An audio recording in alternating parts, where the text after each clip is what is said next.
kita dengan record meet. Okey, kita tengok tadi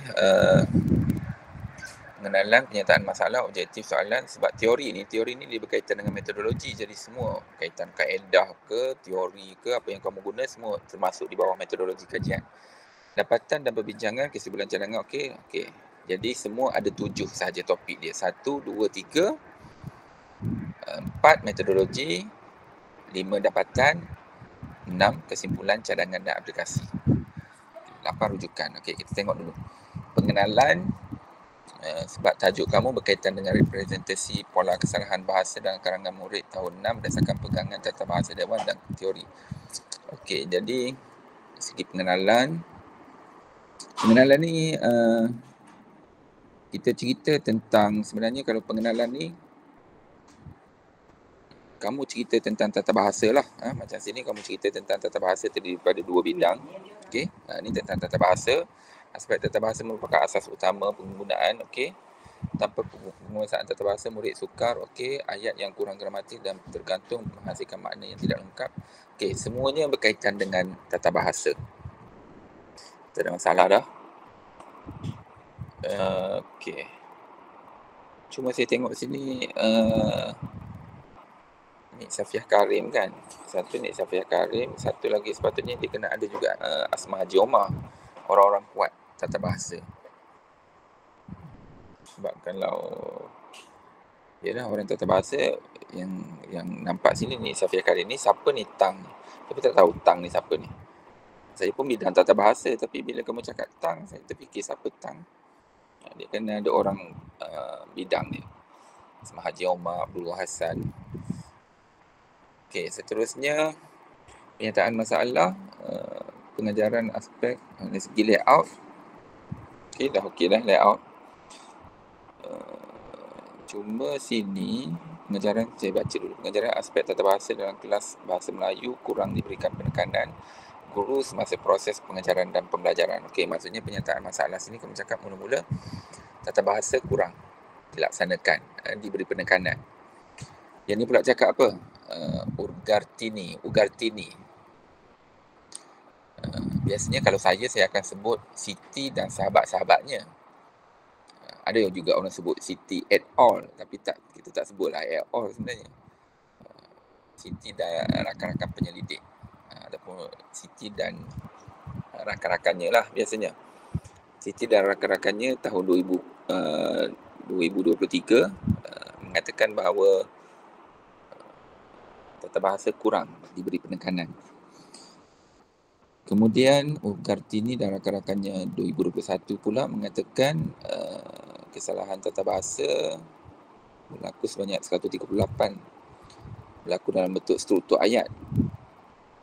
Okey, kemudian dan bahasa yang lemah berdasarkan teori analisis kontrans. Apa? Dia tidur. Gilah tidur sana. Kenapa? Anas? Tak boleh. Kamu buat apa tidur bilik apa? Dan bahasa yang lemah berdasarkan teori analisis konsep dan teori kode. Okey, maksudnya dia ada dia guna teori analisis kontrastif dan teori kesalahan kode. Okey, kena tahu juga sikit kontrastif ni. Nak sebut pun susah, macam kontra. Maksudnya perbezaan kot. Teori kode kita tahulah. Cuma yang kamu nak lihat sekarang ni adalah berdasarkan konsep tata bahasa dewan, iaitu teori transformasi generatif tu dan kesalahan kode. Okay, tapi Ugartini ni dia dah kaji. Dia tengok struktur. Tapi dalam Balqis bukan saja tengok struktur. Balqis sebenarnya tengok semua. Dari segi penggunaan ayat, penggunaan perkataan tu sendiri. Maksudnya kalau struktur ni biasanya dia dah pada peringkat ayat.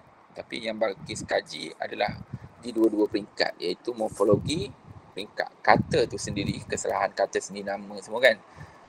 Dan juga peringkat ayat, sebab ada juga ayat tergantung, ayat yang tidak mempunyai kata hubung dan sebagainya. Kalau yang ni, masalah dia hanya pada peringkat struktur. N dengan Saidatul 2021 pula mengatakan 511 kesalahan ejaan dalam karangan 3 murid sekolah menengah menyebabkan kesalahan penambahan, pergantian huruf dan kekeliruan antara perkataan yang tulis rapat atau berpisah. Okey, ini tak ada masalah. Yang ni Siti Rohayu dan Syahrir 78 kata tugas. Siti dan sahabat-sahabatnya 2023 murid masih keliru dengan penggunaan kata sembilan mati. Okey. Jurang kajian, tiada pola kesalahan, analisis kesalahan secara manual. Okey, tiada pola kesalahan. Pola tentang apa sebenarnya? Pola kesalahan iaitu untuk memisahkan antara kesalahan dengan kesilapan. Kan? Kesalahan dengan kesilapan. Itu satu. Kemudian atau corak kesalahan tu sebab kamu nak tengok pola dia. Dan analisis juga, kesemua ni dia buat secara manual. Jadi itu yang kamu nak tekankan dalam kajian kamu ni. Objektif dan soalan kajian, mengenal pasti kesalahan dalam karangan Bahasa Melayu murid tahun 6 berdasarkan pegangan mengenal pasti kesalahan, mengenal pasti kesalahan. Okey. Okey. Soalan, apakah jenis kesalahan bahasa dalam karangan murid tahun 6 berdasarkan apakah jenis, apakah pola kesalahan? Okey, tak ada masalah yang ni. Nah, tengok di sini lah. Okey, ni teori. Teori masuk di bawah metodologi ni. Saya tengok dulu metodologi. Kamu tulis sini metodologi, reka bentuk kajian kualitatif, analisis dokumen. Kemudian nombor 2, data kajian.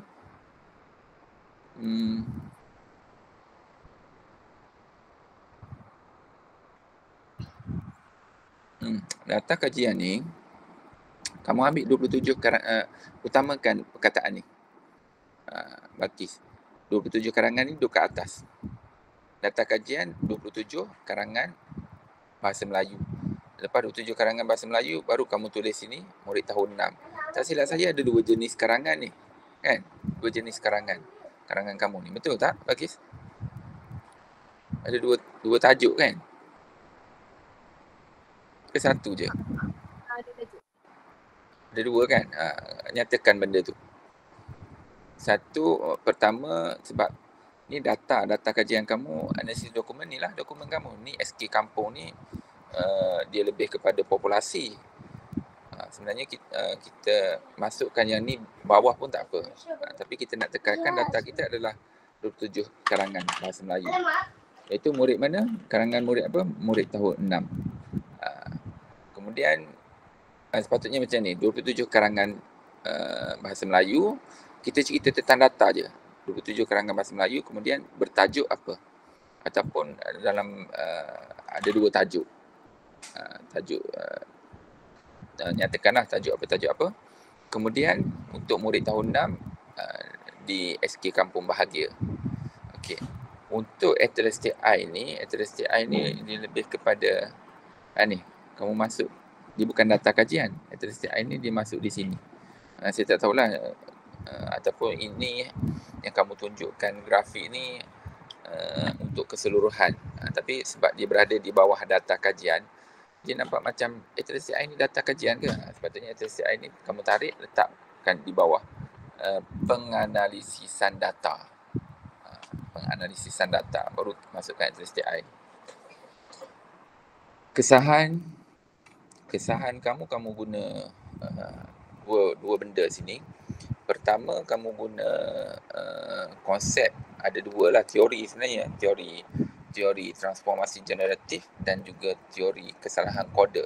Cuma teori transformasi generatif tu kamu boleh masukkan dalam kurungan menggunakan konsep, menggunakan berdasarkan ayat dia, konsep pegangan tata bahasa dewan, macam tu. Tapi sebenarnya kita perbandingan antara 2 teori tu. Teori transformasi generatif dengan teori kesalahan kode. Cuma teori transformasi generatif tu dalam kurungan konsep pegangan tata bahasa dewan. Okey, sini.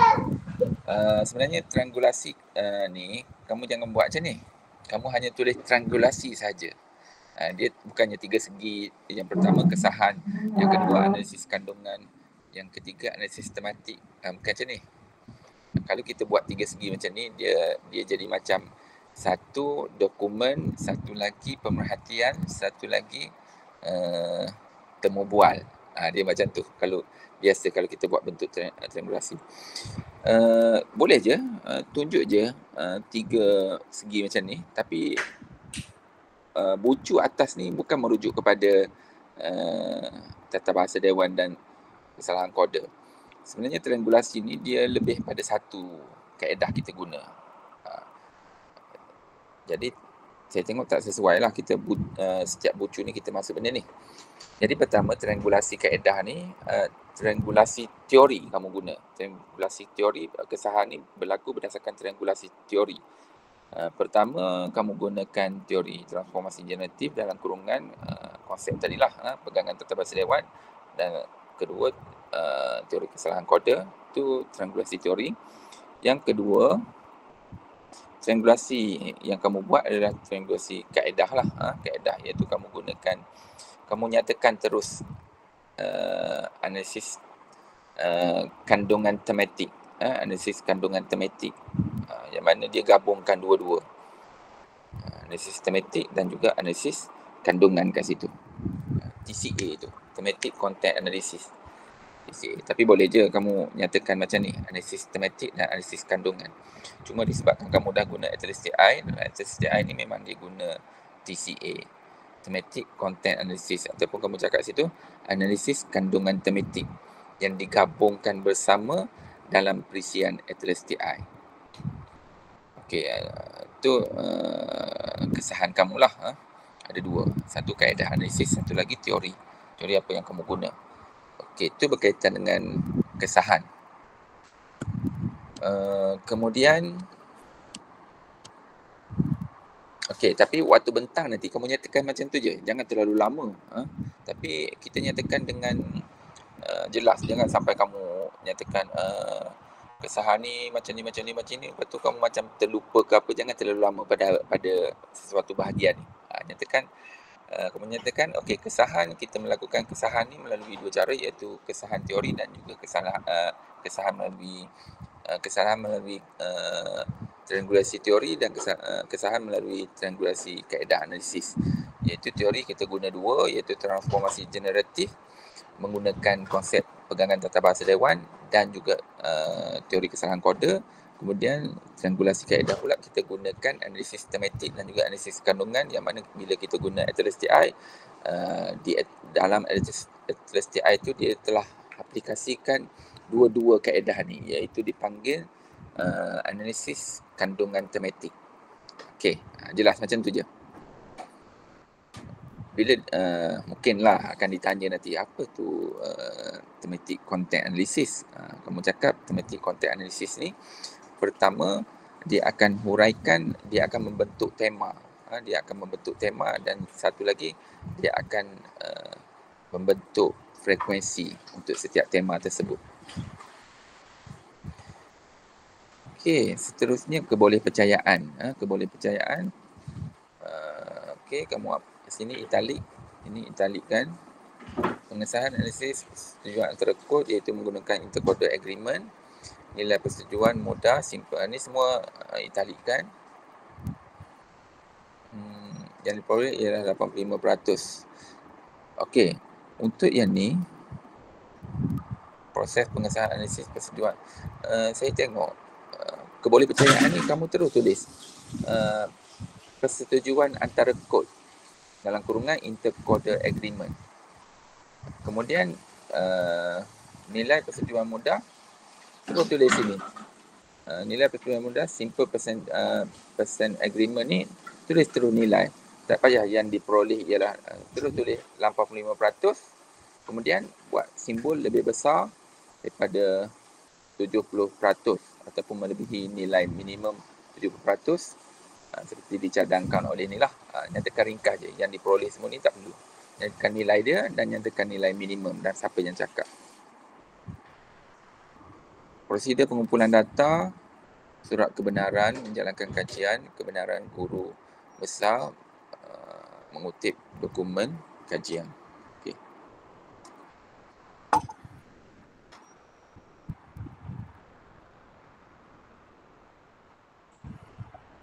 SK bahagia ni tak payah masukkan. SK bahagia kamu tak payah masukkan. Mungkin boleh masukkan satu lagi, kamu selit sini etika.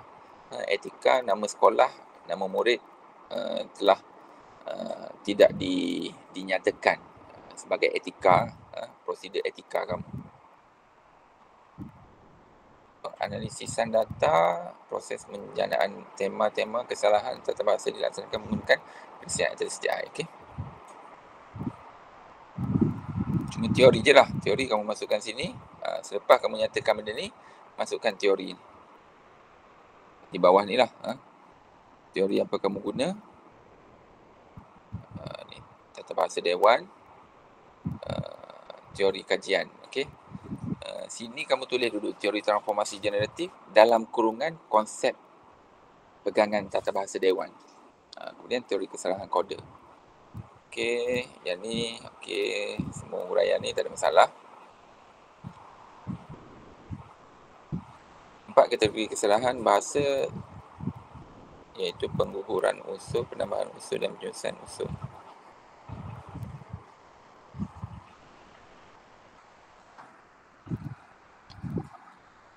Okey. Walaupun sini dia nyatakan 3, tapi kamu nyatakan dalam kajian kamu hanya tengok 2 saja, kesilapan dan kesalahan. Ataupun nak senang, Balkis, teori analisis kode ni, kamu terus je, tak payah masukkan keliru ni. Nanti dia akan keliru. Kalau kamu dapat ubah sikit paparan dia ni, buat 2 je, kesilapan dengan kesalahan. Dan kamu nyatakan saja, teori analisis kode ni dia bahagikan, dia melihat kesalahan bahasa ni dari 2 sudut, iaitu kesilapan dan juga kesalahan. Yang mana kesilapan sebab dia terganggu dengan bahasa ibunda, kesalahan ni sebab kelemahan tata bahasa dia. Nanti kita juga keliru untuk jelaskan tentang keliru.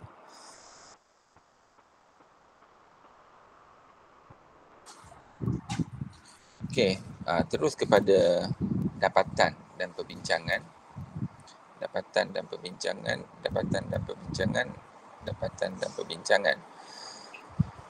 Okey, dapatan dan perbincangan, kamu nyatakan berapa kamu dapat tema untuk kesalahan bahasa berdasarkan tata bahasa Dewan ni. Okey, jumlah kesalahan, purata semua. Okey lah. Yang mana yang paling tinggi, yang paling rendah, yang mana yang sederhana.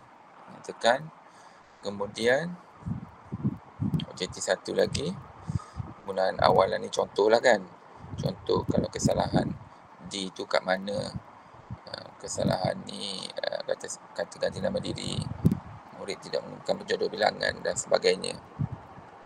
Okey, tunjuk contoh dia. Objektif 2, tema kesalahan dalam teori kode pula ada 2, kesalahan dan kesilapan. Dan ni keseluruhan kesalahan dia. Dan kalau lihat, kesalahan teori kode ni juga menunjukkan apa kamu tulis, bentuk-bentuk kesalahan bahasa seperti penambahan unsur yang tidak perlu atau tidak tepat pengguguran. Okey, yang ni menunjukkan kita panggil apa, frekuensi keseluruhan apa kita panggil karangan murid tu banyak tak dibuat. Kalau kita tengok sini, karangan ke-27 ni paling banyak buat kesalahan, dan juga karangan ke-16 paling banyak buat kesalahan. Kemudian ada juga sebilangan dia hampir-hampir sekata, dan ada karangan 11 ni paling kurang lah kesalahan dia untuk baca graf ni, untuk baca jadual ni. Yang ni kamu nyatakan saja bentuk-bentuk dia. Kemudian yang ini cerita tentang apa kesalahan yang dibuat. Kesalahan tu contoh dia, kesalahan bahasa konsisten, merangkumi kesalahan tata bahasa ejaan, sebutan dan istilah. Ini kesalahan kan yang berkaitan dengan tata bahasa. Kesilapan pula kalau lihat sini, dilakukan murid pada tahap sederhana dan rendah. Kesilapan menyimpan pemakaian bahasa terjadi akibat kecuaian kurang pembacaan, pengaruh bahasa lisan dan sebagainya. Kalau kita lihat sini, kesilapan dia berlaku disebabkan suara TV, sepatutnya bunyi televisyen kan. Dia berlaku, ni suara ni tak silap saya diksi ni. Kena nyatakan lah, kamu kena tahu kesalahan. Sebab sini kamu tulis. Okey, mana tadi?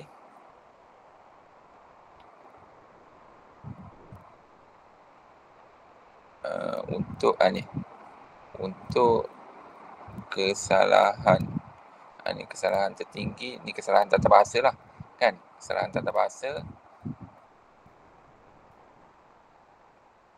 ni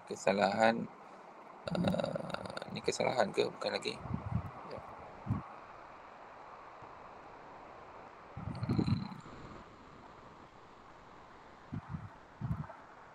Ni kesalahan bahasa merangkumi kesalahan tata bahasa, ejaan, sebutan dan istilah.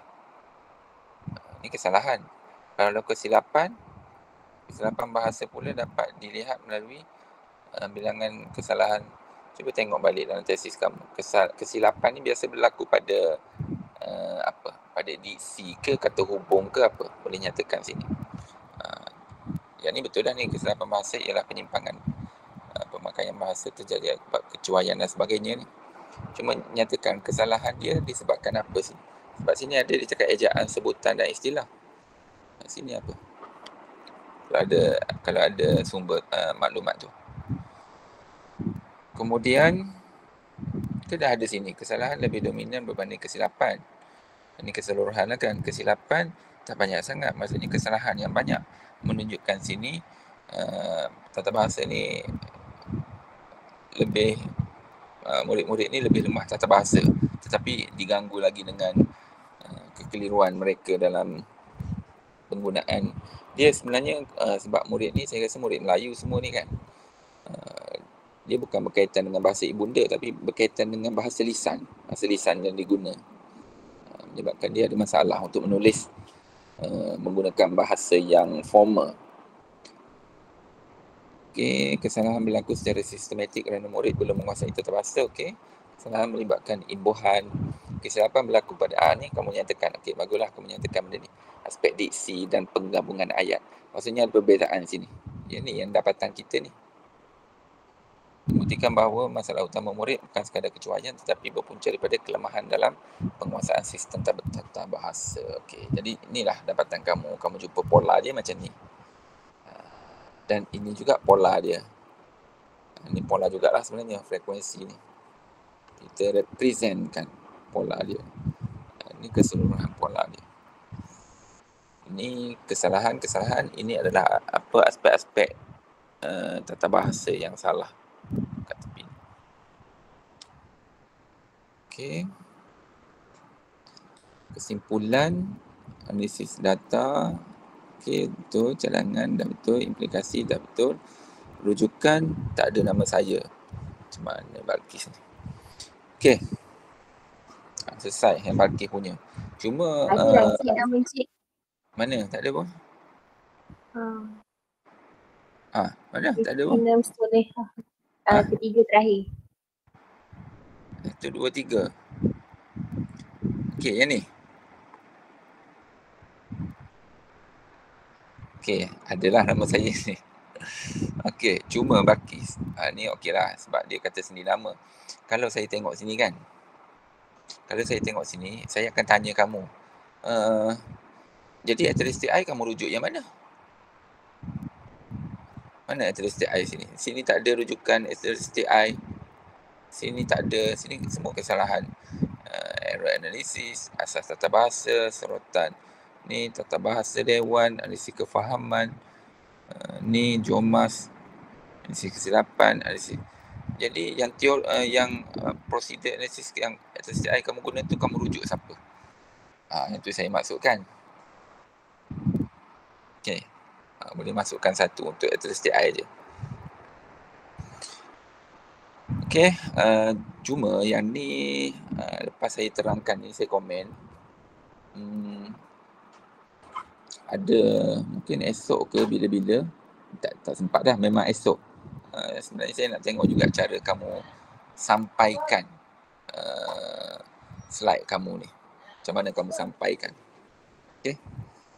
Ni tengok kalau Balkis mungkin sempat esok malam ke, dan beberapa orang lagi sempat untuk bentang nanti. Dia kena ada latihan perbentangan ni, latihan Viva ni. Sebab bila kamu sebenarnya bila kamu buat slide ni,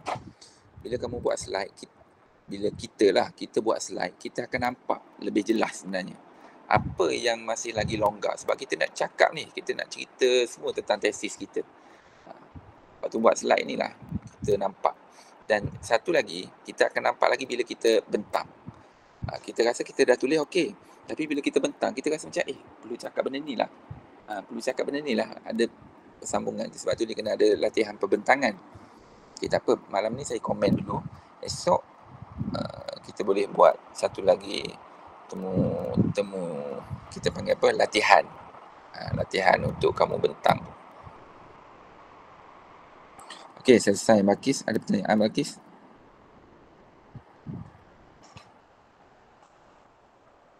Tak ada.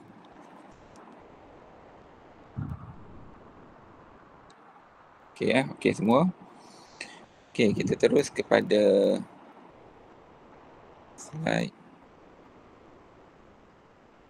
Mana yang Mimi tak ada pun? Ada Encik.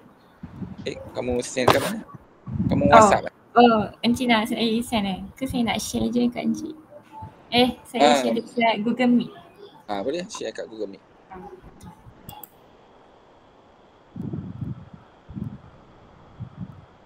Saya tutup dulu yang ni.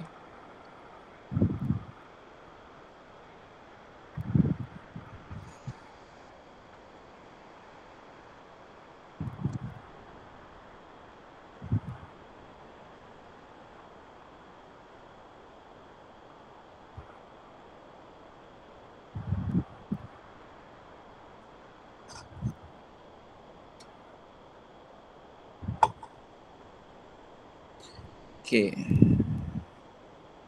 Syamimi ada berapa slide ni ya?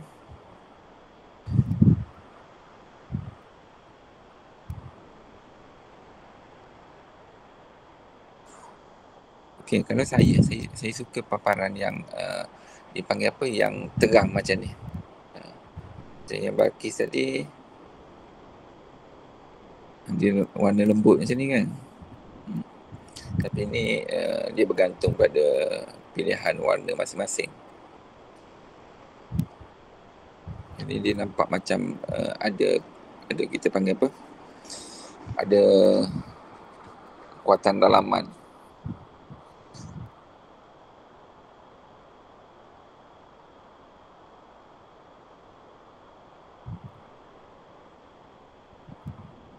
Macam Mimi, slide seterusnya. Ni semua bab ke yang ada dalam ni? Bab 1, bab 2, bab 3, bab 4, bab 5. Okey, seterusnya.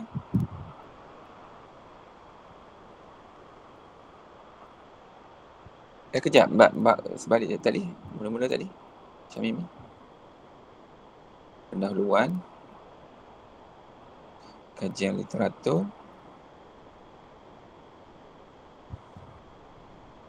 Metodologi. Dapatan. Encik nak saya letak isi kandungan macam ni ke atau masukkan terus tajuk yang saya letak dalam slide? Masukkan, saya nak tengok dulu keseluruhan nanti. Okey. Seterusnya, Syamimi, seterusnya. Pengenalan, kamu cerita tentang didik hibur kan? Pendekatan didik hibur semakin mendapat perhatian dalam dunia. Okey. Pelaksanaan didik hibur memerlukan seorang guru yang aktif. Okey, terima kasih. Okey, tak ada masalah. Cerita tentang didik hibur secara umum. Seterusnya, ada gambar, sesuai lah. Seterusnya. Ini gambar betul ni.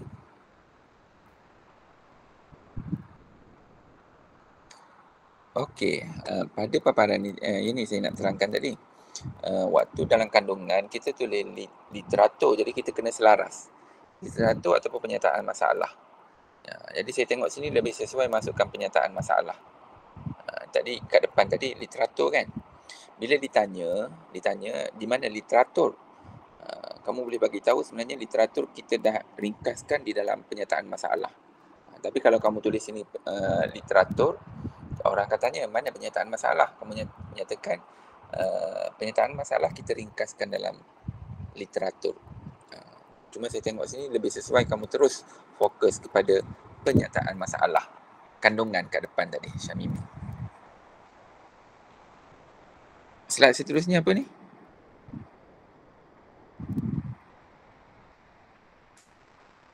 Okey, berbalik kepada penyataan masalah. Sini kena ubah kandungan tadi ya, penyataan masalah je. Okey, pertama penyataan masalah terdapat segelintir guru khususnya untuk mengamalkan kaedah konvensional. Okey, pengajaran berbentuk sahala. Okey, setiap seorang ada sarjana kan. Guru-guru lebih memberikan tumpuan terhadap pembelajaran. Okey, kekurangan BBM yang bersesuaian. Ramai guru tidak mempunyai keyakinan. Tahap motivasi guru bahasa Melayu dalam mengamalkan kaedah didik ibu masih berada pada tahap yang tidak memuaskan. Okey. Kalau dapat ditambah satu lagi, boleh kamu ringkaskan terus. Jadi apa ayat macam ni kamu boleh cakap terdapat segelintir guru khususnya guru senior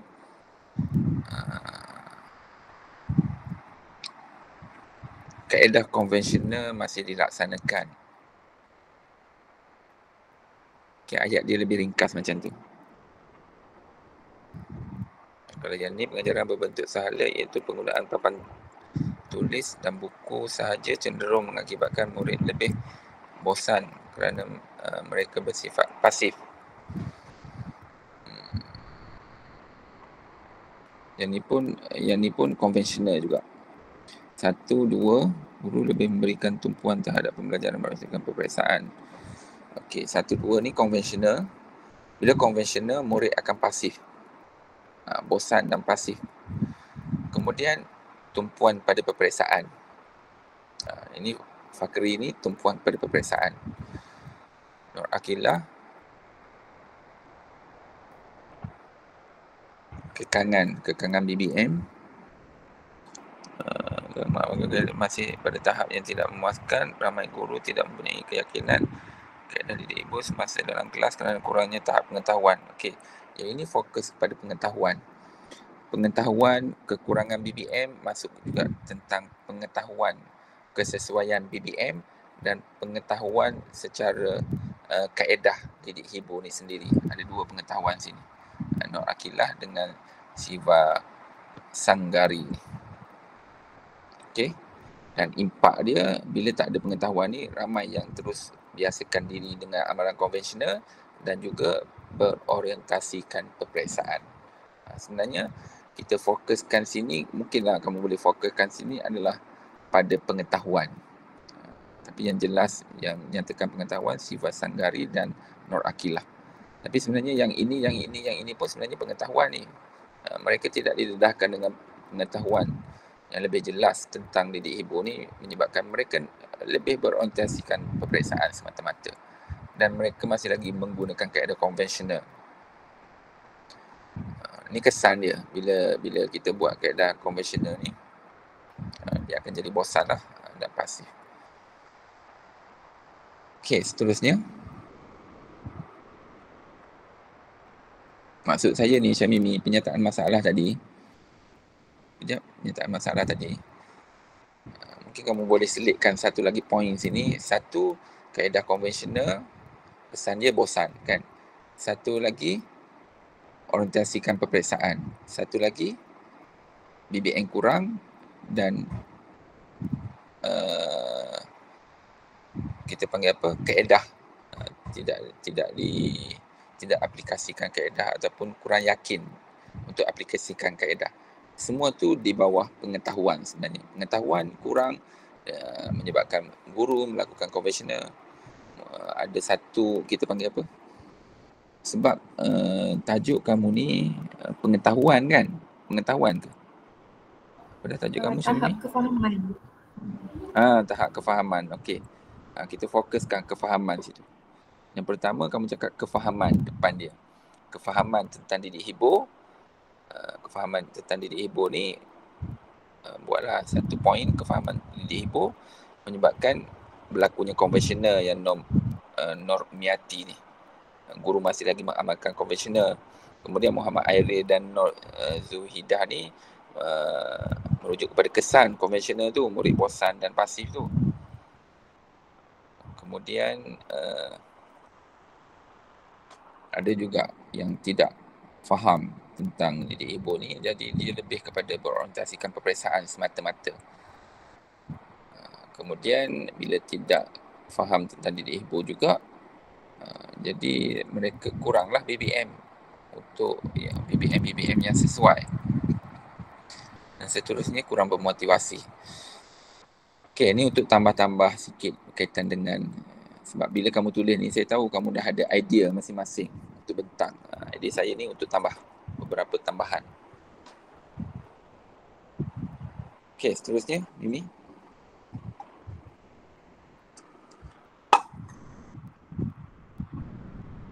Objektif kajian, soalan kajian, hipotesis. Okey. Menganalisis tahap kefahaman guru terhadap pendekatan didik hibur. Menganalisis tahap kepeksanan pengaplikasian pendekatan didik hibur. Analisis tahap cabaran. Analisis hubungan antara tahap kefahaman guru dengan tahap soalan, apakah tahap kefahaman, apakah tahap kepeksanan, apakah tahap cabaran, apakah hubungan antara tahap kefahaman guru dengan hipotesis tidak terdapat hubungan signifikan. Okey, seterusnya.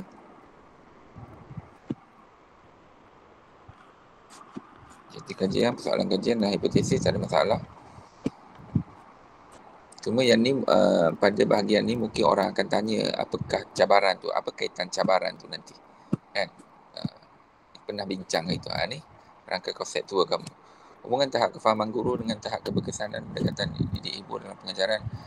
Hubungan tahap kefahaman guru dengan tahap keberkesanan pendekatan didik hibur dalam pengajaran dan pembelajaran PDPP. Tahap kefahaman guru terhadap pendekatan didik hibur, tahap keberkesanan pengaplikasian pendekatan didik hibur. Okey, cuma kita masukkan juga cabaran ni dia berlaku secara tidak langsung. Semakin tinggi ataupun semakin rendah tahap cabaran ni, tak semestinya tahap kefahaman ni tinggi menjadikan tahap keberkesanan ni kita panggil apa, mempunyai hubungan yang signifikan. Mungkin disebabkan tahap cabaran ni rendah ataupun tinggi juga. Dia bergantung pada dua faktor. Cuma kita tak uji korelasi antara tahap cabaran lah. Kita hanya melihat sahaja tahap cabaran tu, mean tahap cabaran tu. Okey, seterusnya.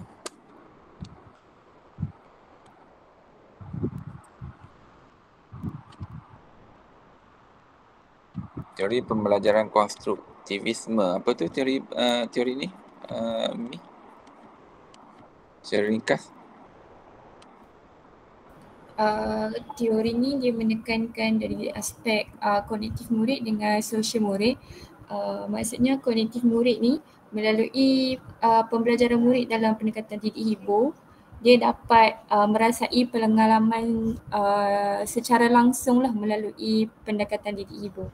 Jadi melalui pengalaman tersebut, dia dapat meningkatkan pengetahuan dia melalui situasi ataupun pengalaman sebenar. Okey, bagus. Kalau dari segi sosial, dia akan mendapatkan ilmu pengetahuan daripada pakar-pakar pengetahuan, khususnya guru lah yang terdekat dengan. Okey, Mimi. Bagus kamu tahu tentang teori konstruktivisme ni. Okey. Ya.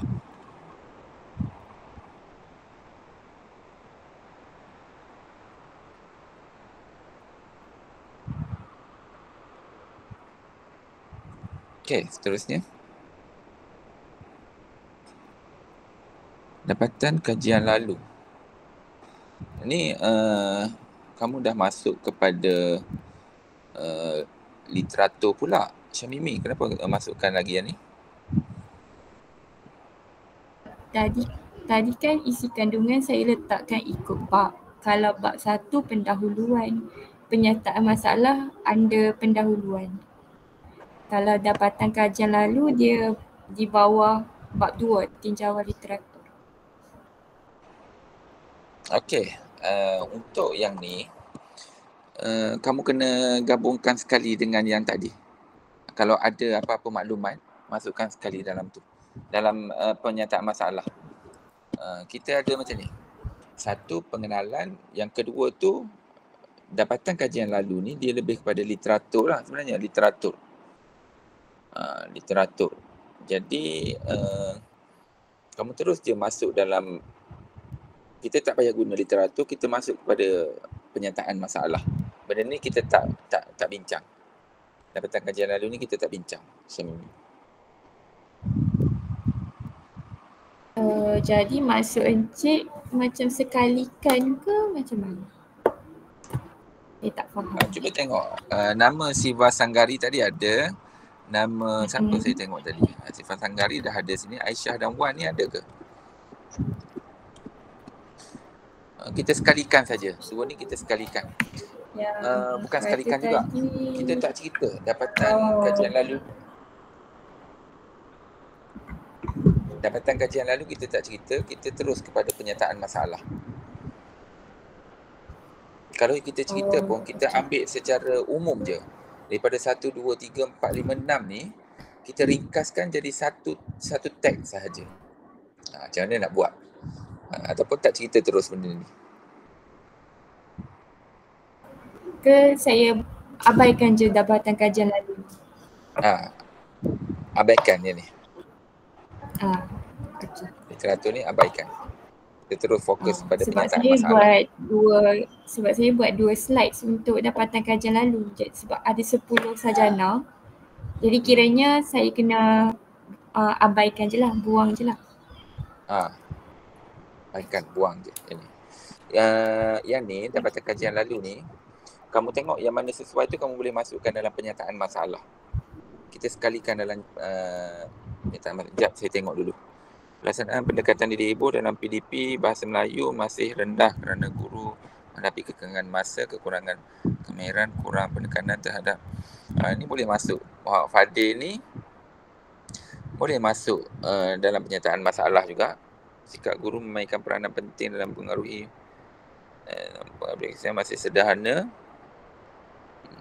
Ada penyataan-penyataan dia ni kita boleh masuk dalam penyataan masalah.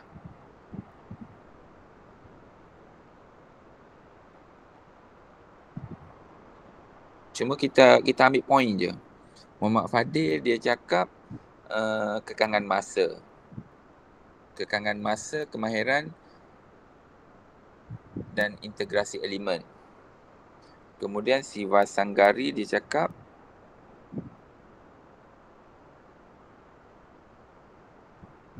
sama dengan Muhammad Fadil.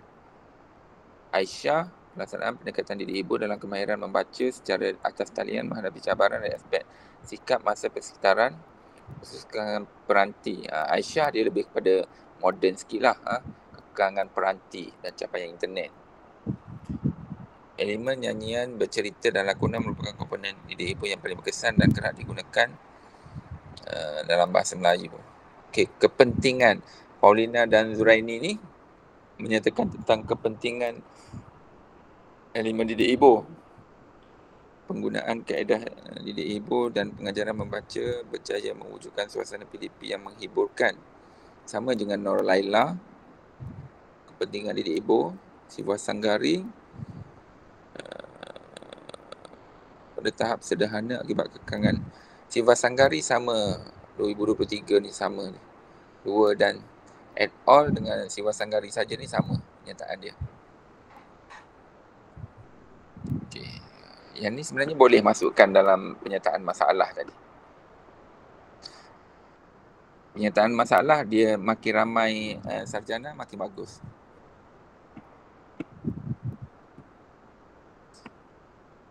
Okey, seterusnya Slide seterusnya. Nur Hafizah dan Nur cepatnya. Okey. Nur Faidah, Nur Farhana. Pelaksanaan didik ibu dalam pengajaran simpulan bahasa di sekolah rendah menghadapi cabaran utama melibatkan kekurangan latihan profesional. Okey. Yang ni melibatkan kefahaman juga ni. Bila kurang latihan semua profesional, kurang profesional semua ni, dia melibatkan juga kefahaman. Tapi dia melihat kepada kurangnya latihan. Sebenarnya bila kurang latihan, berkait dengan penyataan masalah tadi, tak faham dia ni. Dia berpunca daripada kurang latihan. Kompetensi lah sebenarnya, kompetensi guru. Kekurangan kita panggil apa? Apa dah istilah dia, lupa dah. Kekurangan kompetensi guru berkait dengan kefahaman tu.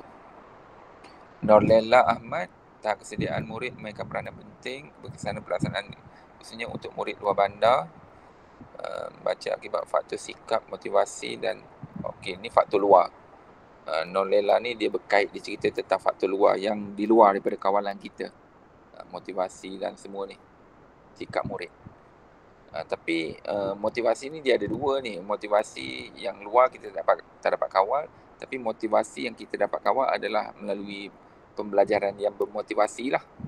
Yang motivasi ni yang ada di ibu lah.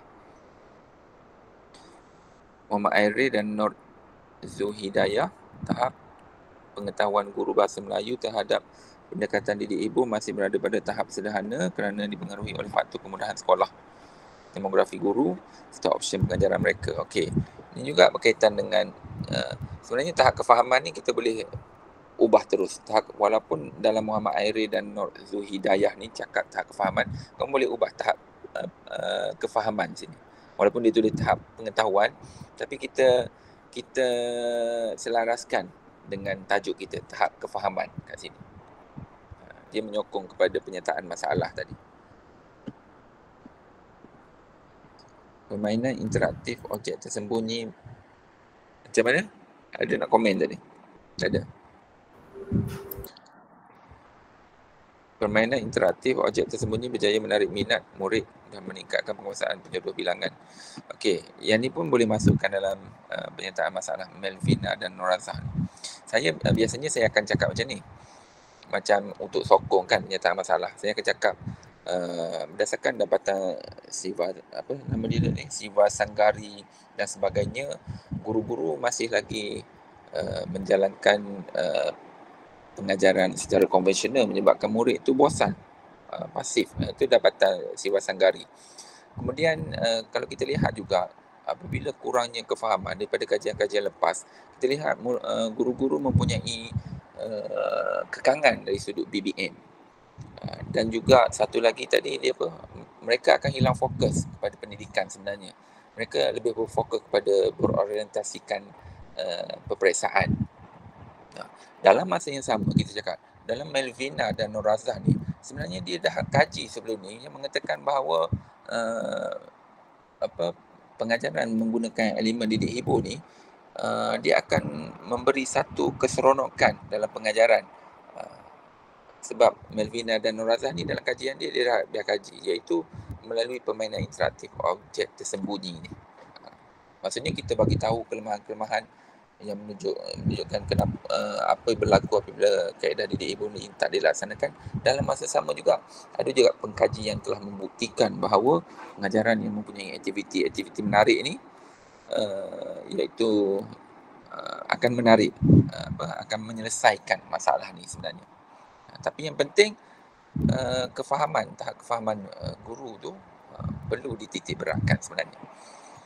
Okay, jadi perlu untuk kita tahu apakah tahap kefahaman guru berkaitan dengan pendekatan didik ibu ni. Okey. Slide seterusnya.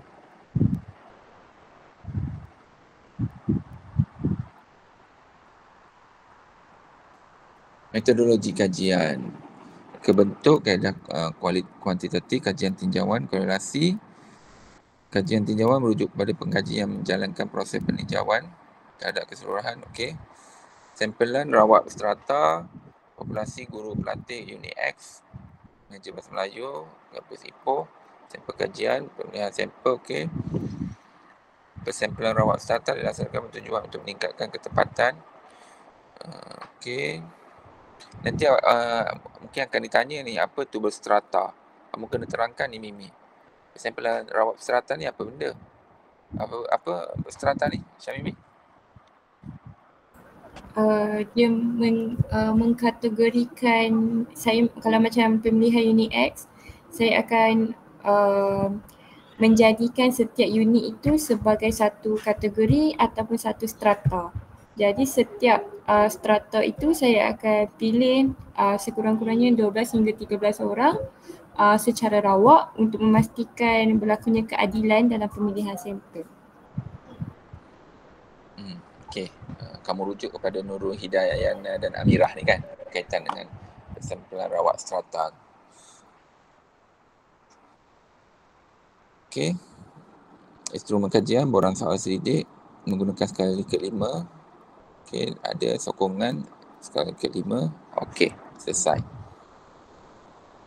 Soal selidik ada demografi, ada tahap kefahaman, ada tahap keberkesanan, ada tahap cabaran. Okey. Seterusnya,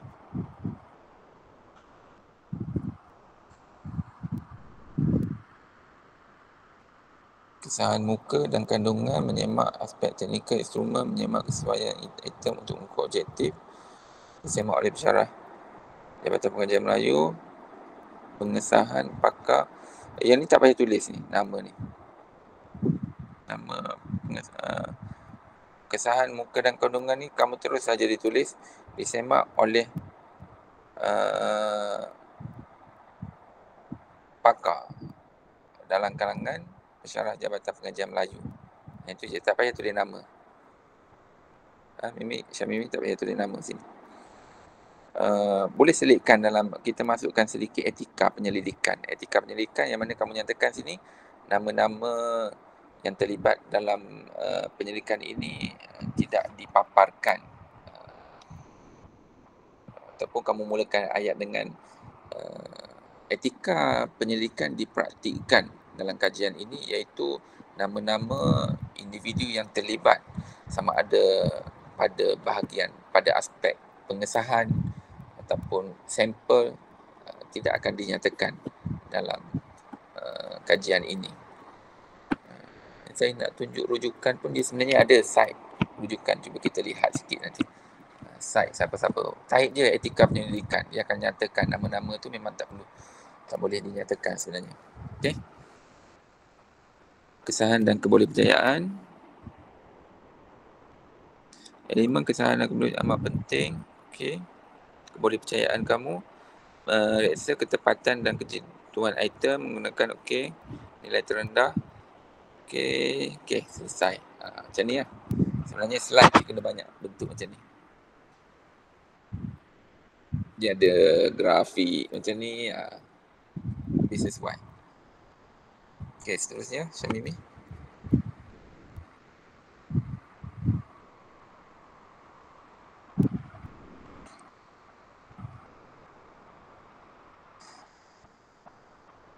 Okey, untuk yang ni Syamimi kan, untuk yang ni sebenarnya kamu boleh cerita dalam slide sebelum ni.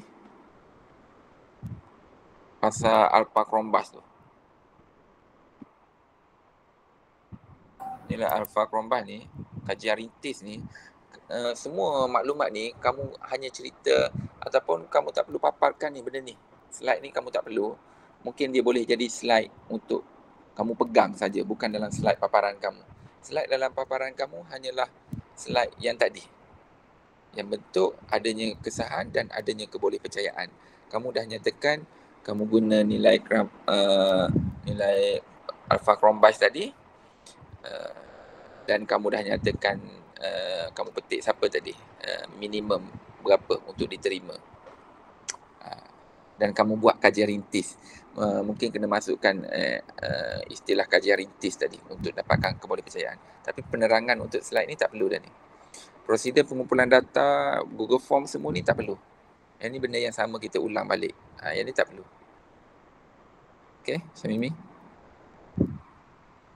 Mungkin kamu dah ada penerangan lah untuk ni.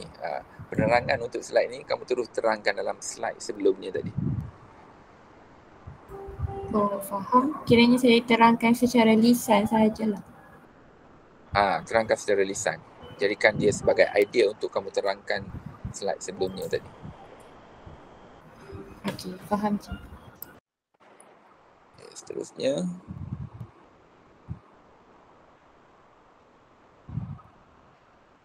Prosedur analisis deskriptif. Tadi metodologi kan? Ni metodologi lagi kan? Ya, Encik. Dia masih bawah metodologi. Metodologi kan? Sekejap.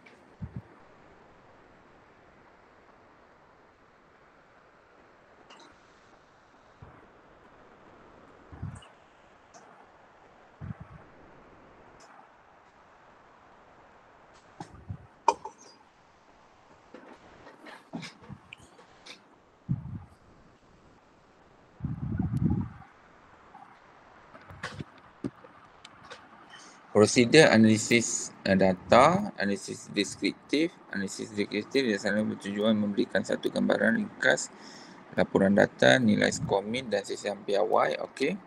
Satu, kita guna analisis deskriptif. Satu lagi kita yang mana analisis deskriptif ni kita hanya melihat kepada nilai skor min dan sesi piawai.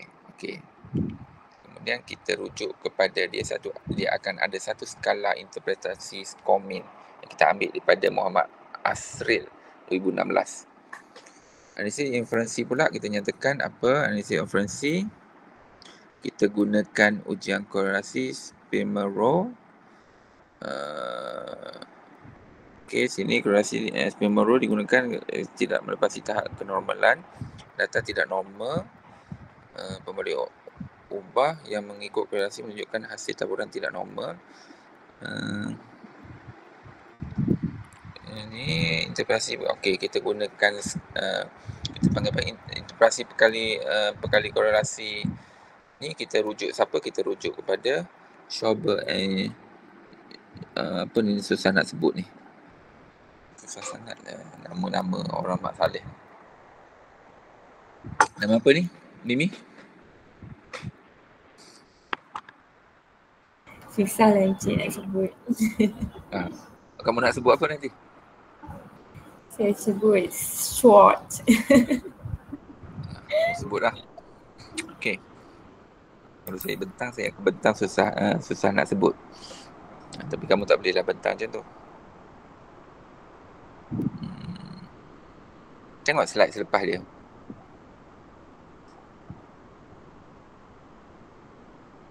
Okey.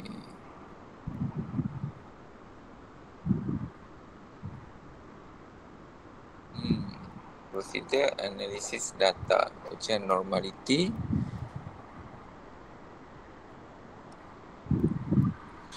Kita guna nilai Kolmogorov, nilai squidness, analisis korelasi.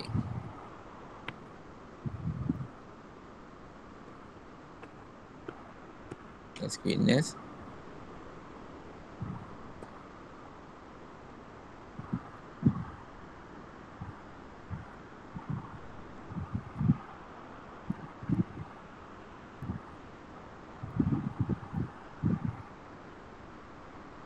Sini squidness kamu berapa?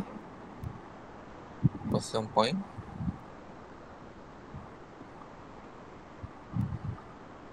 Semuanya melepasi pada ni kan? Memang kamu kena guna Spimero kan? Ya, saya kena guna Spimero. Saya nampak selepas ni slide tentang apa selepas ni?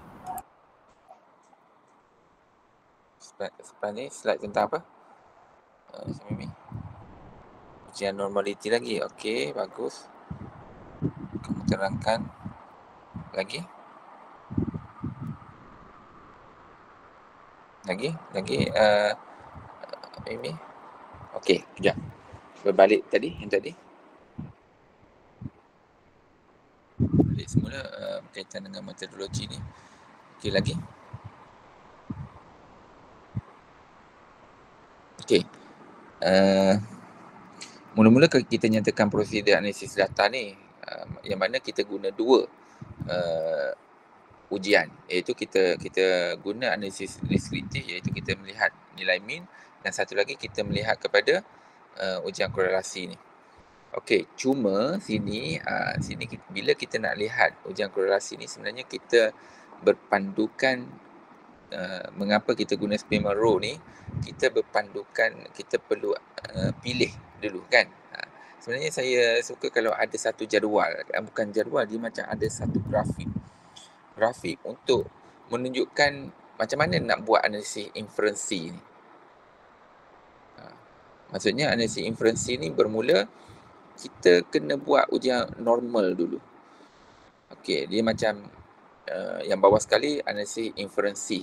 Kemudian di atas analisis inferensi ni dia macam ada satu ujian kenormalan. Ujian kenormalan dia akan terbahagi dua. Satu Spearman Rule, satu lagi percent. Tulis itu tak normal, Spearman Rule, normal, percent. Itulah. Kemudian Spearman Rule dengan percent tu pergi anak-anak, itulah analisis inferensi yang mana satu nak buat sebenarnya. Maksudnya sebelum sampai ke analisis inferensi ni, kita kena buat satu tahap lagi, iaitu analisis macam slide selepas ni lah. Tengok slide selepas ni. Tapi betul dah ni kamu buat. Mula-mula kamu nyatakan kamu akan guna analisis deskriptif dan analisis korelasi tadi. Okey. Jadi inilah ujian normal. Sebab tu saya suka kalau ada satu grafik. Kenapa kita buat ujian normal ni? Sebab satu, ujian normal sebab kita nak tengok. Sebab dia akan terbahagi dua nanti.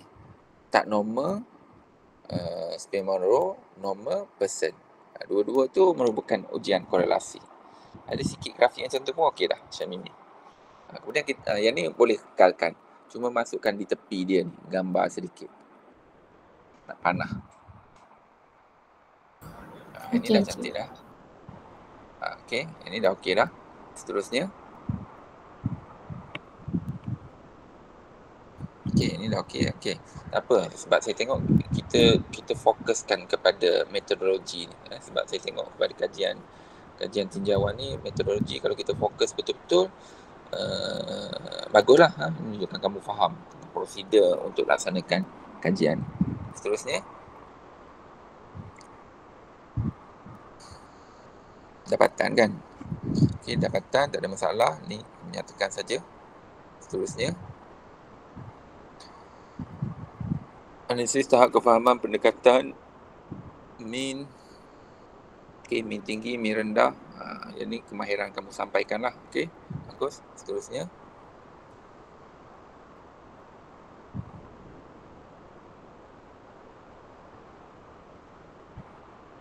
Macam Mimi, seterusnya. Okey, kamu nyatakan objektif 2, kamu dapat min tertinggi, min terendah, kamu dah masukkan sini. Item dia yang mana, okey. Kemudian kamu petik beberapa sarjana, okey. Seterusnya.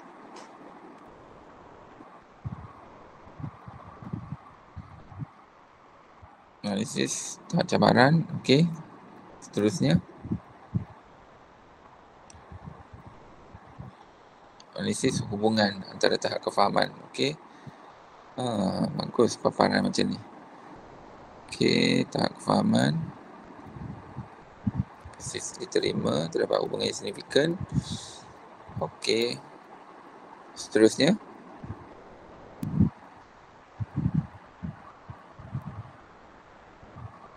Implikasi. Okey, seterusnya. Dah, habis. Rujukan.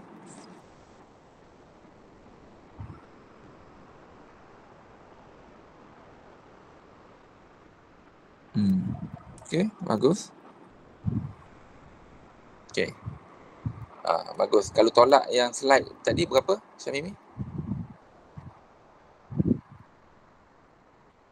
Tolak yang slide kajian lepas. Dalam 16 macam tu. 16. Okay, sebab saya tengok kamu banyak bincang tentang kenormalan tadi. Tapi tak apalah, sebab memang benda tu saya nak kamu ceritakan secara terperinci kaitan dengan bagaimana proses kita buat ujian normal tu dan kenapa kita buat benda tu. Ada grafik-grafik dia tu. Dapatan kajian semua tu dah okey dah, tak ada masalah. Okey, Syamimi, cuma saya nak tengok cara kamu bentang je. Sempat esok lah. Okey, seterusnya saya tengok pula. Ada pertanyaan ke, Syamimi? Setakat ni tak ada.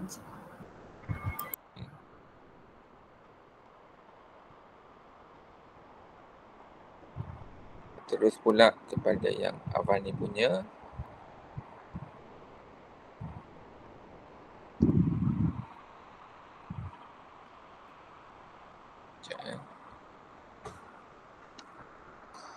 Avani. Saya buka ke?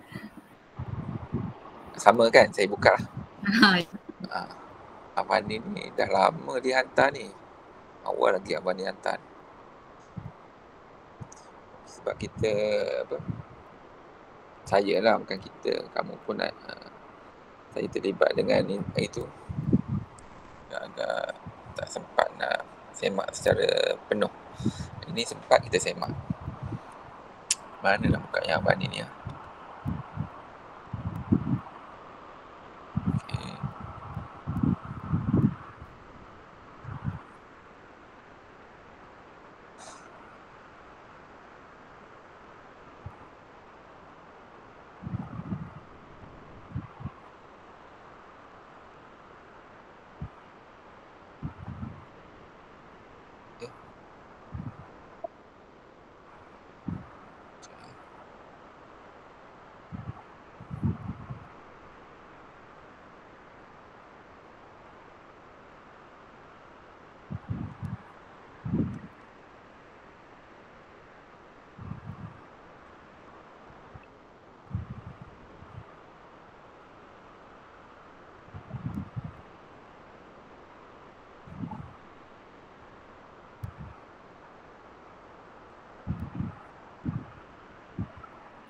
Boleh ke Encik kalau saya paparkan pun boleh? Kamu papar lah. Okey. Kamu papar, senang. Dan kamu papar, kamu boleh ubah terus mana-mana yang perlu diubah.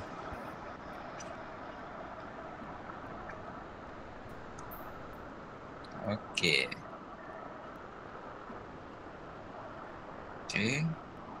Tengok muka depan tadi. Apa ni?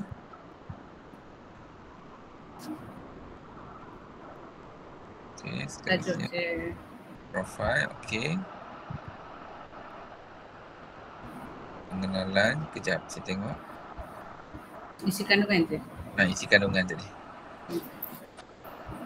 Nak isi kandungan. Isi kandungan tadi, pengenalan, penyertaan masalah, objektif dan kajian, teori model, metodologi. Teori atau model ni kita masuk di bawah metodologi. Oh, okey. Tajuk dia metodologi. Dapatan kajian lalu ni sama dengan Syamimi tadi. Dapatan kajian lalu kita masuk pada penyataan masalah. Kita tak perlu masukkan lagi dapatan kajian lalu. Tapi saya nak tengoklah apa yang kamu tulis benda. Benda ni kita boleh gabungkan ni, penyataan masalah dan dapatan kajian lalu. Benda sama. Teori ni masuk terus di bawah metodologi. Jadi sepatutnya isi kandungan kita ada pengenalan, kemudian penyataan masalah, objektif dan soalan kajian, metodologi dan terus kepada dapatan kajian dan perbincangan. Dapatan kajian dan perbincangan.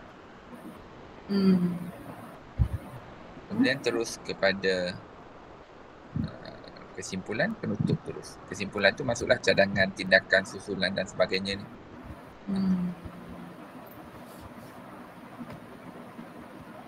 Okey, pengenalan. Okey, berkaitan dengan standard kurikulum menegakkan penguasaan kemahiran mendengar betul-betul dan bahasa kemahiran menulis. Okey, bukan sekadar. Okey, seterusnya pengenalan berkaitan dengan sebenarnya kemahiran menulis ni. Pernyataan masalah, isu penggunaan, okey, banyak kekeliruan, okey, ortografi.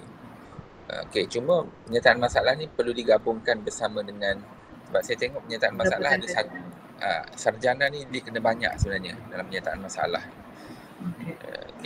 Kamu boleh gabungkan dengan dapatan lepas tadi. Sekejap saya baca kejap. Satu isu banyak kekeliruan timbul dalam penulisan rasmi dan akademik. Penggunaan tanda baca yang salah juga boleh mengubah masuk ayat dan menjejaskan kejelasan mesej. Guru juga menghadapi cabaran dalam meramal jenis kesalahan murid serta kurangnya perencanaan pengajaran tata bahasa khususnya ortografi. Ini kena cite ni siapa-siapa yang cakap.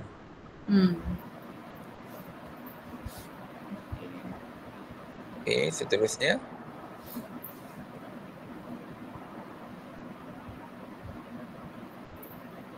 Objektif kan. Nanti Alvina.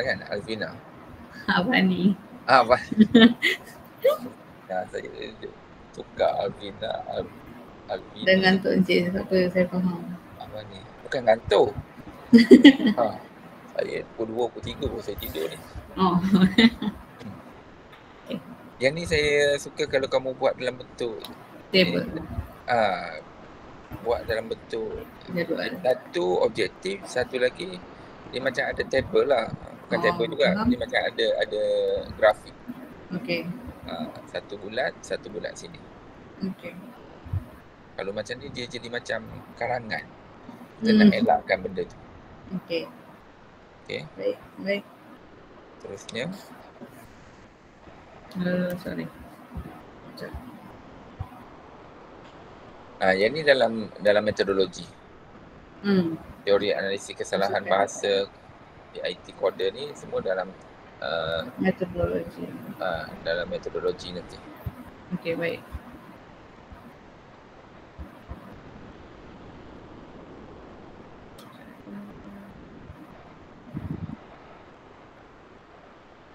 Yang ini masukkan dalam pernyataan masalah. Pernyataan masalah. Yang ni lebih terperinci sebenarnya. Cuma tajuk kajian sebenarnya dapatan kajian lalu ataupun pernyataan masalah nanti kan. Tajuk kajian kita tak perlu nyatakan.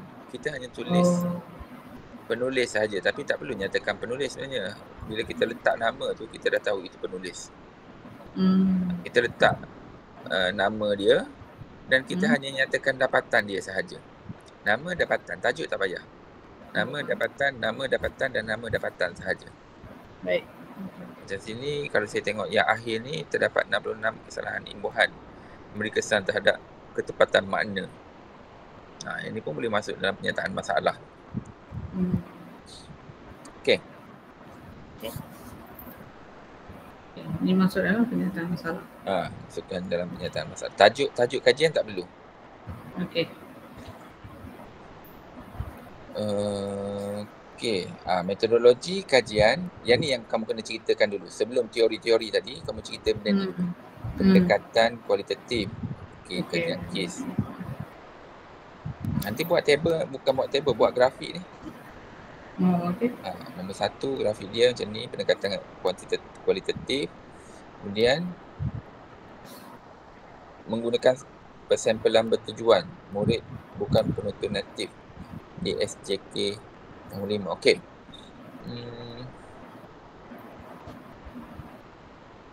Okey, persampelan bertujuan, instrumen kajian, analisis dokumen, temu bual, pemerhatian. Analisis dokumen ada berapa? Satu je tapi ada 6 bahagian. Okey. Tak apa, kita tak nyatakan sini. Ada 6 bahagian lah sebenarnya. Temu bual, 3 orang guru, pemerhatian, senarai semak. Pemerhatian ni berapa orang? Pemerhatian PDP guru. Okey. Terhadap PDP guru. 3 digunakan untuk analisis dapatan kajian bentuk tema. Okey, masukkan turut LTI sini. Okey, 1, menggunakan persampalan bertujuan murid bukan penonton natif.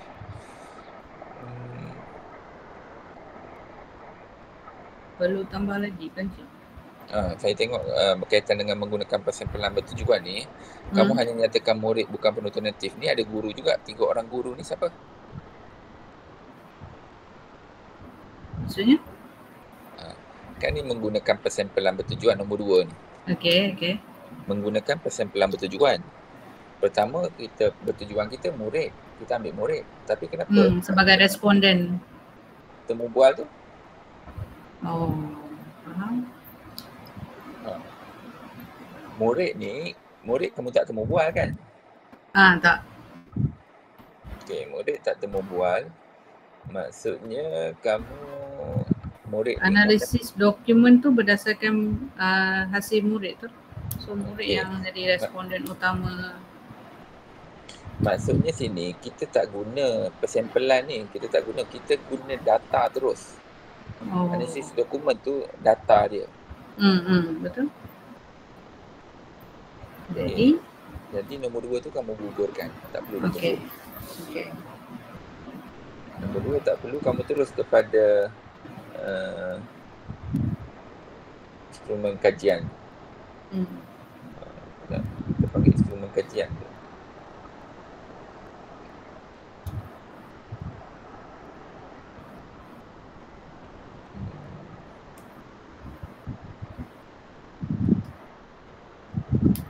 Tak payah tulis instrumen kajian, kamu tulis data kajian. Data kajian. Yang mana kamu ambil daripada 3 sumber, iaitu analisis dokumen, temu bual dan pemerhatian. Sebab kenapa kita tak nak guna instrumen? Sebab ni pendekatan kualitatif. Pendekatan kualitatif, instrumen dia adalah penyelidik. Jadi kita takut terkeliru kat situ. Jadi kita nak ubah kekeliruan tu, kita terus kepada data kajian. Di mana kita masukkan 3 benda ni. Sini juga kamu boleh masukkan terus 3 segi tadi. Yang macam Barki buat tadi. Sini boleh masukkan 3 segi ni. Ada analisis dokumen, ada temu bual dan ada pemerhatian. Maksudnya kamu boleh terus selit kepada bagaimana kesahan triangulasi.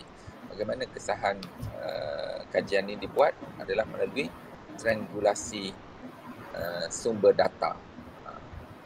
Triangulasi sumber data dia, iaitu sumber dia ataupun data dia kita guna analisis dokumen, temu bual dan pemerhatian. Dan macam mana kita analisis? Kita analisis menggunakan Atlas TI. Okey. Seterusnya pendapatan.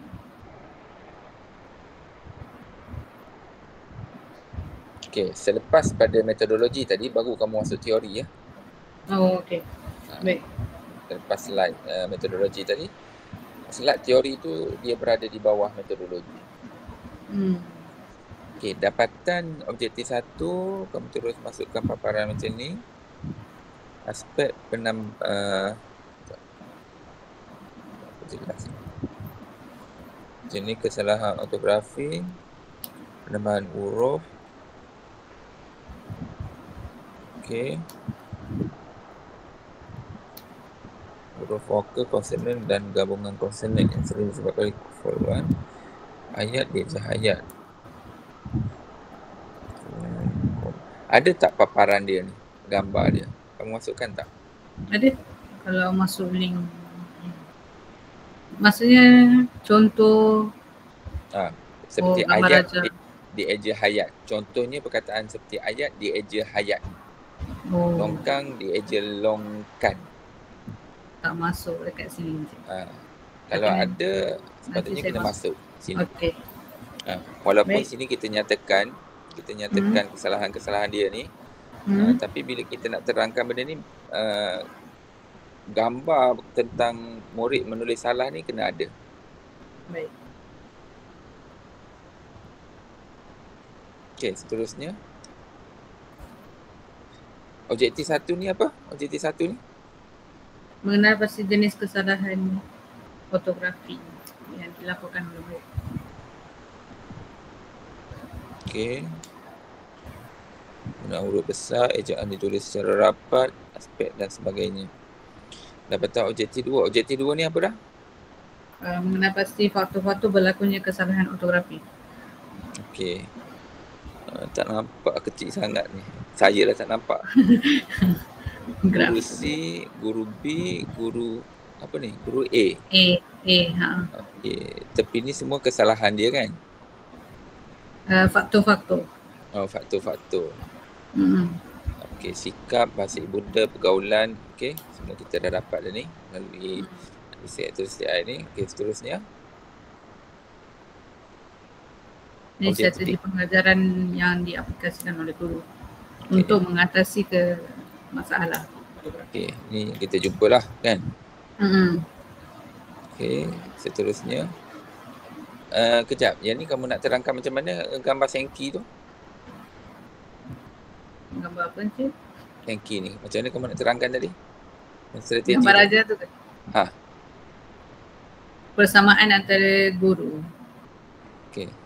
Guru A, B, C. Mula-mula kamu kena terangkan. Di sebelah ini mewakili raja, guru. Di sebelah sini pula mewakili strategi. Kan? Tapi kamu hanya keluarkan ada 4 strategi ni. Kenapa? Sebab yang pecahan dalam raja tu macam mana nak cakap? Dia satu family. Satu keluarga. Tak apa, kita terus confirmkan. Perincikan satu-satu. Kita bukan, maksudnya hari ni nanti perbentangan jangan cakap dua-dua dia macam, jangan cakap macam tu. Sekarang kita terus tetapkan. Bila ditanya dalam ni ada banyak, kenapa sini ada 4? Okey, kamu terangkan. Terus dua-dua ni kita gabungkan menjadi yang ini. Merujuk kepada penggunaan video pengajaran. Dua-dua ni kita gabungkan kepada yang ni. Nyatakan terus macam tu. Okey. Baik. Seterusnya.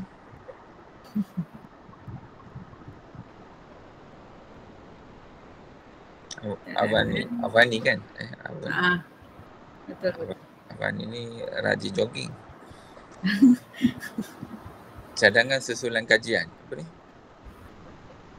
Jadi kamu dapat di mana? Daripada bab 5. Kan ada implikasi, cadangan dan juga kesimpulan. Okey, yang ni bukan daripada mana-mana sumber data kan? Bukan kan? Bukan. Bab 5. Okey, cadangan. Tadi kita dah habis kepada, kejap. Tadi kita dah habis objektif 3. Dapatan kajian. Apa kesimpulan keseluruhan? Kesimpulan keseluruhan dulu.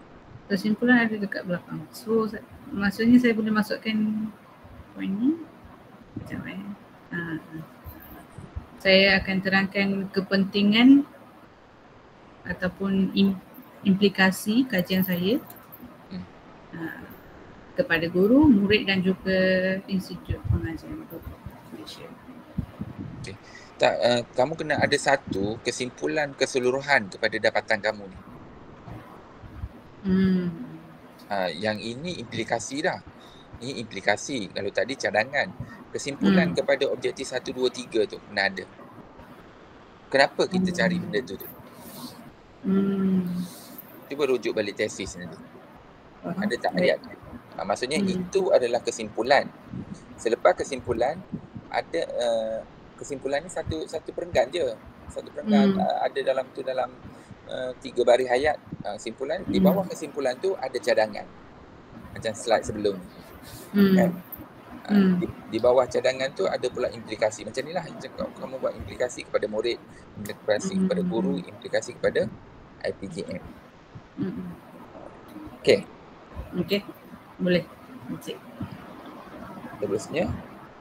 Itu je. Sekian, terima kasih. Terima kasih. Okey. Okey. Avani. Makin saya ingat, makin saya lupa. Avani pun sama, bersedia. Esok saya nak dengar kamu bentang 3 orang. Okey. Siapa lagi? Syifa tak ada. Okay. Siapa lagi yang dah ni? Syahila macam mana? Saya dah siap tapi saya tengah kurangkan slide. Okey. Aina dia? Ke tengah main badminton lagi? Tengah main badminton kot Aina dia. Iman? Saya tengah buat cik slide tu. Okey. Terpulang macam mana susunan jadual masing-masing untuk buat semua. Yang penting kamu siapkanlah benda ni, dan esok ada masa mungkin time macam ni juga pukul 9, kita awalkan sikit pukul 9 untuk kita buatlah satu mock ataupun satu latihan berbentangan. Tak adalah secara penuh. Mungkin saya nak dengar seorang dalam 5 minit ke macam tu untuk terangkan bab-bab tertentu. Okey, satu lagi saya lihat sini masing-masing dia ada, kita panggil apa? Dia ada pace tertentu. Pace masing-masing lah. Macam Avina, Syamimi, Balkis ada pace tersendiri. Syuhailah, Aina dia dan Iman pun ada pace sendiri. Syifa yang mungkin ada kekangan pada malam ni pun ada pace sendiri. Cuma pertama macam Iman kan, Iman saya tengok ada banyak program yang terlibat. Cuma ada beberapa perkara sini tak adalah dihalang program tersebut. Cuma betul, guru sebenarnya dia kena ada multitask. Multitask ni maksudnya dia boleh bekerja dalam pelbagai bentuk kerja. Kerja kita bukan sekadar pengetahuan saja, macam tesis ni akademik lah, bukan akademik saja. Kita ada juga akademik dan beberapa pentadbiran yang kita kena urus dalam urusan kita sebagai guru ni. Okey. Tapi kita tak menidakkan juga akademik kita. Macam itulah. Macam kita terlibat dengan pelbagai program. Betul, itu memang lumrah. Perlu kepada kamu semua ni, semua yang depan saya ni dalam meet ni, memang perlu kepada keterlibatan kamu pada semua program APG. Sebab kamu sebagai orang utama ke, kamu sebagai AJK ke, itu perlu. Sebab apa? Sebab bila di sekolah nanti, bila kamu tak terlibat dengan perkara-perkara ni, kamu akan mengalami satu stres, tekanan. Kamu akan rasa macam satu dunia lain. Kamu akan cakap, aku mengajar je, kenapa aku kena urus benda ni? Itu yang kita salah sebenarnya. Apabila kita hanya fokus kepada satu benda sahaja. Cuma satu lagi, ada juga yang terlalu fokus kepada pentadbiran ataupun urus program. Dia akan jadi, kita panggil apa, tak balance juga. Dia bila masuk sekolah ni juga, aku kan lebih kepada aku dah buat aktiviti ni, jadi sebenarnya guru besar kenalah tahu aku dah banyak aktiviti ni. Perlulah tahu kenapa aku tak masuk kelas macam ni, kenapa aku tak mengajar macam ni. Itu pun satu juga tekanan. Sebenarnya kita tak boleh jadikan satu perkara yang kita tumpukan ni sebagai satu alasan untuk kita tak berapa memberi tumpuan kepada beberapa perkara. Kita kena ada dua-dua. Cuma dua-dua kita kena aktif dan kita kena biasakan supaya kita tak berlakunya satu kejutan budaya kepada kita. Sebab memang lumrah guru memang dia kena ada satu tugas yang pelbagai di sekolah. Okey, tapi saya percaya masing-masing menunjukkan usaha untuk menyiapkan dan membuat yang terbaik, dan yang lambat pun ada urusan tersendiri, adalah urusan kamu tersendiri kan, yang lambat, yang belum sempat, yang sebagainya. Cuma yang pasti bila Viva nanti ada persediaan dan sekurang-kurangnya dapat disemak dululah oleh saya. Sebab bila kamu Viva nanti, sebenarnya kamu dah menjual nama saya. Apa yang berlaku pada kamu waktu Viva tu samalah berlaku pada saya. Jadi sekurang-kurangnya saya dah bersedia. Kalau saya tengok macam yang dah betang ni, saya dah tengok okey, ada beberapa kelemahan, ada beberapa kelebihan dan saya dah mungkin dah boleh agak apa perkara yang akan ditanya dan seterusnya. Tapi kalau bentang tanpa semakan daripada saya, mungkin nampak terlalu terkeluar daripada topik. Perkara ni sebenarnya dia kita panggil apa, pensyarah ataupun penilai akan tanya ni siapa penyedia, maksudnya ialah kita jaga nama baik SV kita. Okey, saya kira itu saja. Ada pertanyaan? Encik, saya nak tanya. Okey. Dalam slide tu memang kena letak tentang ujian kenormalan ke?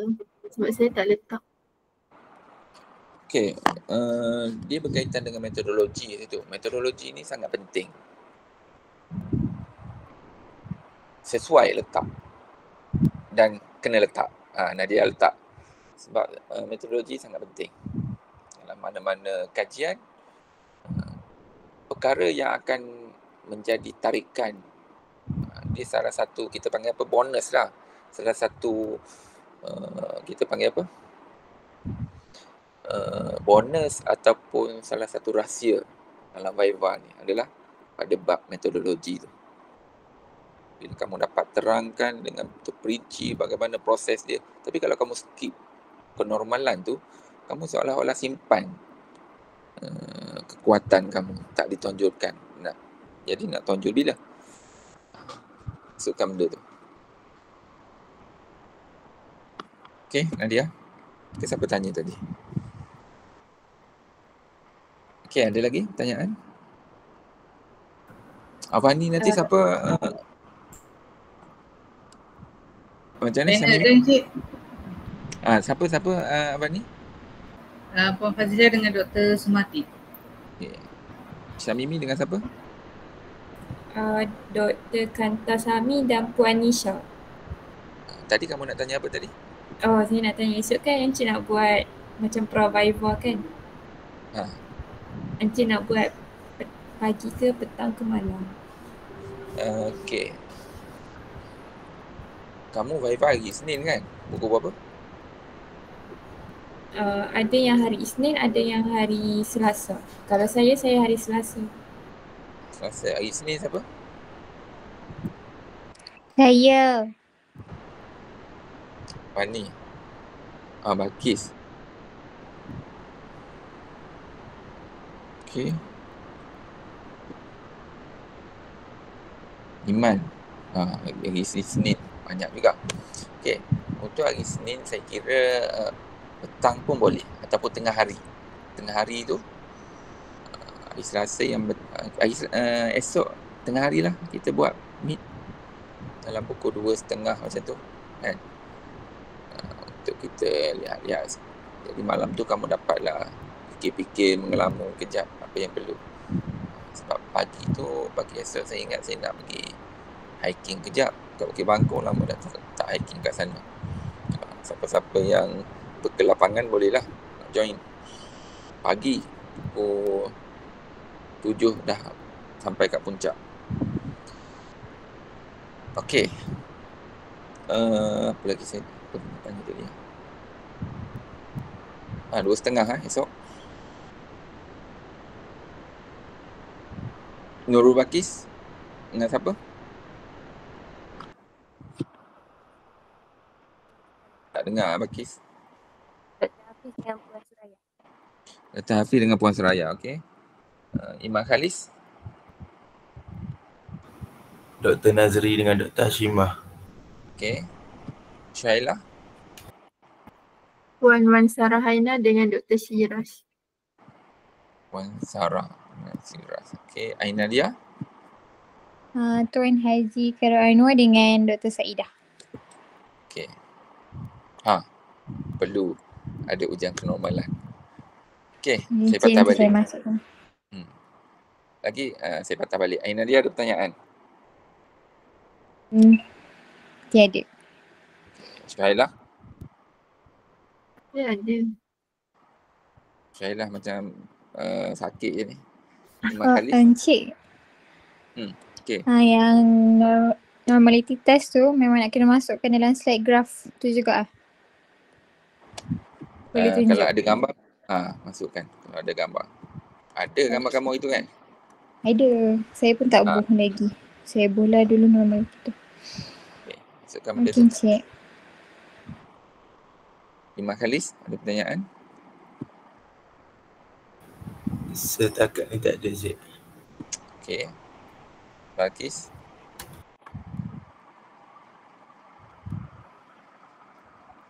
Tak dengar lah Balkis. Tak ada. Okay, Aisyah Mimi.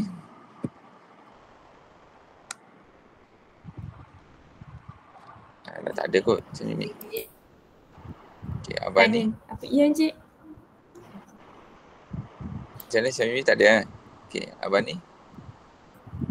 Tak ada Encik, tapi kalau yang pembentangan Viva tu kita buat petang sikit boleh tak? Okay. Bentangan Viva tu saya bagi jam 2.30 tapi petang pun okey je. Terpulang pada dia tak adalah kita perlu jumpa sekelompok macam ni. Mungkin siapa yang free boleh nyatakan masa dia untuk saya dengar. Tak adalah semua kena ada. Tapi kalau 2.30 semua ada, okey lah. Tapi kalau tak ada, kita fleksibel. Dia bila masa. Kalau nak bentang, saya pasang je. Telefon saya dengar dan lihat di mana-mana sahaja nanti. Sebab kamu bentang pun dalam talian nanti. Okey, saya kira kalau tiada masalah, kita tamat di sini dulu perbincangan kita. Kita jumpa lagi pada masa-masa esok. Okey. Okey, itu saja. Assalamualaikum warahmatullahi wabarakatuh dan selamat malam semua. Terima kasih Cik. Salam. Terima kasih. Selamat malam. Terima kasih.